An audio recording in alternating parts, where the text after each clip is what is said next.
पूजाय राघवेन्द्राय सत्यधर्मरताय च ಭಜತಾಂ ಕಲ್ಪವೃಕ್ಷಾಯ ನಮತಾಂ ಕಾಮಧೇನವೇ.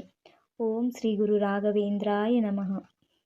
ಇವತ್ತು ರಾಯರ ಮತ್ತೊಂದು ಪವಾಡವನ್ನು ತಿಳಿದುಕೊಳ್ಳೋಣ ಬನ್ನಿ. ಬೆಳಗಾವಿ ಜಿಲ್ಲೆಯಲ್ಲಿ ಒಬ್ಬ ಯುವಕನಿದ್ದನು. ಆತ ತನ್ನದೇ ಆದಂಥ ಒಂದು ಸಣ್ಣ ಉದ್ಯೋಗವನ್ನು ಮಾಡುತ್ತಿದ್ದನು. ಆತನಿಗೆ ಒಂದು ಚಟ ಇತ್ತು, ಅದು ಸಾರಾಯಿ ಕುಡಿಯುವುದು. ಆತ ಪ್ರತಿದಿನವೂ ವಿಪರೀತವಾಗಿ ಸಾರಾಯಿ ಕುಡಿಯುತ್ತಿದ್ದನು. ಆತನಿಗೆ ಮದುವೆ ಕೂಡ ಆಗಿತ್ತು. ಹಾಗೆ ಆತನಿಗೆ 2 ಚಿಕ್ಕ ಚಿಕ್ಕ ಮಕ್ಕಳಿದ್ದರು. ಆತ ಪ್ರತಿದಿನವೂ ಸಾರಾಯಿ ಕುಡಿದು ಮನೆಗೆ ಬಂದು ತನ್ನ ಪತ್ನಿ ಹಾಗೂ ಮಕ್ಕಳಿಗೆ ಹಿಂಸೆ ಕೊಡುತ್ತಿದ್ದನು. ಇದರಿಂದ ಅವನ ಪತ್ನಿ ಹಾಗೂ ಮಕ್ಕಳು ದುಃಖಪಡುತ್ತಿದ್ದರು.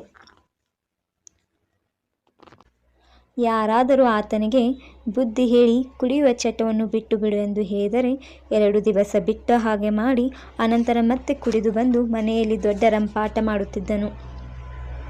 ಆತನ ಈ ವೃತ್ತಿಯಿಂದ ಆತನ ಪತ್ನಿ ತುಂಬ ದುಃಖ ಅನುಭವಿಸುತ್ತಿದ್ದಳು. ಅವಳಿಗೆ ಅವಳ ಸ್ನೇಹಿತೆಯೊಬ್ಬಳು ಬಂದು, ನೀನು ಮಂತ್ರಾಲಯಕ್ಕೆ ಹೋಗು, ಶ್ರೀ ಗುರು ರಾಘವೇಂದ್ರ ಸ್ವಾಮಿಗಳನ್ನು ಪೂಜಿಸು, ನಿನ್ನ ಪತಿಯ ನಡತೆ ಸುಧಾರಿಸುತ್ತದೆ, ಆಗ ನಿನ್ನ ಗಂಡನು ಕುಡಿಯುವುದನ್ನು ಬಿಡಬಹುದು ಎಂದು ಅವಳಿಗೆ ಸಲಹೆ ನೀಡಿದಳು. ಅವಳ ಗೆಳತಿ ಹೇಳಿದ ಹಾಗೆಯೇ ಅವಳು ಶ್ರೀ ಗುರು ರಾಘವೇಂದ್ರರ ಫೋಟೋವನ್ನು ತಂದು ಮನೆಯಲ್ಲಿ ಇಟ್ಟು ಪ್ರತಿನಿತ್ಯ ಸ್ನಾನ ಮಾಡಿ, ಬೆಳಗ್ಗೆ ಬೇಗ ಎದ್ದು ಪ್ರತಿನಿತ್ಯ ಸ್ನಾನ ಮಾಡಿ ಫೋಟೋವನ್ನು ಪೂಜೆ ಮಾಡುತ್ತಿದ್ದಳು. ಮತ್ತು ನನ್ನ ಗಂಡ ಸಾರಾಯಿಯನ್ನು ಕುಡಿಯುವುದನ್ನು ಬಿಟ್ಟು ಬಿಡಿಸು ತಂದೆ, ನಾನು ಅವನು ಸಾರಾಯಿ ಕುಡಿಯುವುದನ್ನು ಬಿಟ್ಟರೆ ನನ್ನ ಗಂಡ ಹಾಗೂ ಮಕ್ಕಳೊಡನೆ ಮಂತ್ರಾಲಯಕ್ಕೆ ಬಂದು ನಿನಗೆ ಸೇವೆ ಸಲ್ಲಿಸುತ್ತೇನೆ ಎಂದು ಹರಕೆ ಮಾಡಿಕೊಂಡಳು. ಹೀಗೆ ಹರಕೆ ಮಾಡಿಕೊಂಡು ಅವಳು ತನ್ನ ಪತಿಯ ನಡತೆ ಸುಧಾರಿಸು ಗುರುದೇವ ಎಂದು ರಾಘವೇಂದ್ರ ಸ್ವಾಮಿಗಳ ಆರಾಧನೆಯನ್ನು ಭಕ್ತಿಭಾವದಿಂದ ಮಾಡುತ್ತಿದ್ದಳು. ಹೀಗಿರುವಾಗ ಒಂದು ದಿನ ಅವಳ ಗಂಡ ಕೆಲಸ ಮಾಡುವ ಸಮಯದಲ್ಲಿ ಅಕಸ್ಮಾತ್ತಾಗಿ ಕಾಲು ಜಾರಿ ಕೆಳಗೆ ಬಿದ್ದು ಕಾಲು ಮುರಿದು ಹೋಯಿತು. ಎಷ್ಟು ದಿನಗಳಾದರೂ ಕಾಲು ನೋವು ಕಡಿಮೆ ಆಗಲಿಲ್ಲ. ಅನೇಕ ದಿನಗಳವರೆಗೆ ಹಾಸಿಗೆ ಹಿಡಿದ. ಕನಸಿನಲ್ಲಿ ಒಂದು ದಿನ ಯತಿವೇಷದ ರಾಯರು ಬಂದರು.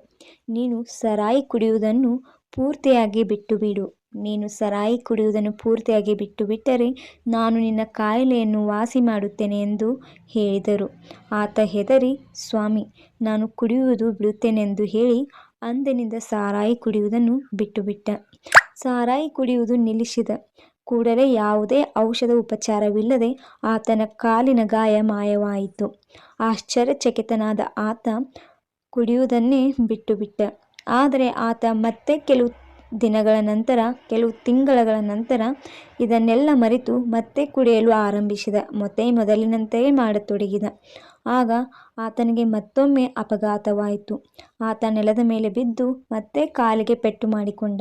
ಈ ಸಲ ಅವನಿಗೆ ನೋವು ವಿಪರೀತವಾಗಿ ಬಾಧಿಸತೊಡಗಿತು. ಆತ ಮತ್ತೆ ಅನೇಕ ದಿನಗಳವರೆಗೆ ಹಾಸಿಗೆ ಹಿಡಿದ. ಆಗ ಅವನಿಗೆ ಅನಿಸಿತು. ಮತ್ತೆ ಅವನು ರಾಯರಲ್ಲಿ ಪ್ರಾರ್ಥಿಸಿದ, ನಾನು ಇನ್ನು ಮುಂದೆ ಸಾರಾಯಿ ಕುಡಿಯುವುದಿಲ್ಲ, ಪ್ರತಿಜ್ಞೆ ಮಾಡುತ್ತೇನೆ, ಈ ನನ್ನ ಕಾಯಿಲೆಯನ್ನು ವಾಸಿ ಮಾಡು ಎಂದು ಕೇಳಿಕೊಂಡನು. ಆಗ ರಾಯರು ಅವನಿಗೆ ಅನುಗ್ರಹ ಮಾಡಿದರು. ಆತ ನಂತರ ಕುಡಿಯುವುದನ್ನು ಬಿಟ್ಟ. ಆತನ ಕಾಯಿಲೆ ಗುಣವಾಯಿತು. ಈಗ ಆತ ಗುರುರಾಯರ ಅನುಗ್ರಹದಿಂದ ಕ್ಷೇಮವಾಗಿದ್ದಾನೆ. ನಂತರ ಆತ ಅವನ ಹೆಂಡತಿ ಮತ್ತು ಮಕ್ಕಳನ್ನು ಕರೆದುಕೊಂಡು ಮಂತ್ರಾಲಯಕ್ಕೆ ಹೋಗಿ ರಾಯರ ಸೇವೆಯನ್ನು ಸಲ್ಲಿಸಿದನು. ಹೀಗೆ ಶ್ರೀ ಗುರು ರಾಯರ ಅನುಗ್ರಹದಿಂದ ಸಾರಾಯಿ ಕುಡಿಯುವ ಚಟದಿಂದ ಪಾರಾದನು.